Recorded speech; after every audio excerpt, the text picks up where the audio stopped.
Hi అండి, welcome back to sweet home. ఈరోజు video ఏంటంటే, నన్ను ఫేస్కి సంబంధించి ఒకళ్ళు రిక్వెస్ట్ చేశారండి వీడియో చేయమని. సో దానికి సంబంధించి నేను వీడియో అనేది షేర్ చేశాను. ఇది ఎప్పుడు కూడా నేను యూస్ చేసేదే, కాకపోతే ఇప్పుడు టైం లేక చేయట్లేదు కానీ ఇంట్లో.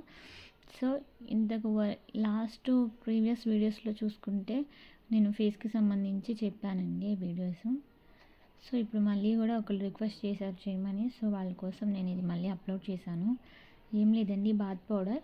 సో ఎలా ఈజీగా ఇంట్లోనే మనం చేసుకోవచ్చు అనేది చూపిస్తున్నాను. ఈ వింటర్ సీజన్లో బాగా యూజ్ అవుతుంది. ఫేస్ మీద ఉన్న ట్యాన్ అంతా రిమూవ్ అయ్యి ఫేస్ అనేది స్మూత్గా గ్లోయిగా ఉంటుంది. డెఫినెట్లీ మీరు కూడా ట్రై చేయండి, మంచి గ్లోనెస్ అనేది వస్తుంది. సో ఫేస్కి హైబ్రిడ్గా ఉంచుతుంది. నేను కొంత బాత్ పౌడర్లా యూస్ చేసి మిగతాది సోప్ బేస్ ఉంటే నా దగ్గర, సో నేను సోప్స్ కూడా ప్రిపేర్ చేశాను. ఇవి మా పాప వాళ్ళు వాడిన సోప్ బాత్ పౌడర్ అనేది నేను యూస్ చేయొచ్చని. కొంతమంది ఏంటంటే బాత్ పౌడర్ కొంచెం రఫ్ చేసినప్పుడు వాళ్ళు ఇచ్చింగ్గా ఫీల్ అవుతూ ఉంటారు. సో ఇదైతే సోపు సాఫ్ట్గా ఉంటుంది కాబట్టి మంచి రిజల్ట్ ఉంటుంది. ఇది కూడా యూస్ చేయొచ్చు. ఈ రెండింటిలో ఏది మీకు బెస్ట్ అనిపిస్తే దాన్ని యూస్ చేయండి డెఫినెట్లీ. నేను దీనికి వాడిన ఇంగ్రీడియంట్స్ అన్నీ కూడా మెన్షన్ చేస్తాను, కింద కామెంట్ బాక్స్లో చెక్ చేయండి. నచ్చితే నా ఛానల్ని సబ్స్క్రైబ్ చేసుకోండి. Thank you for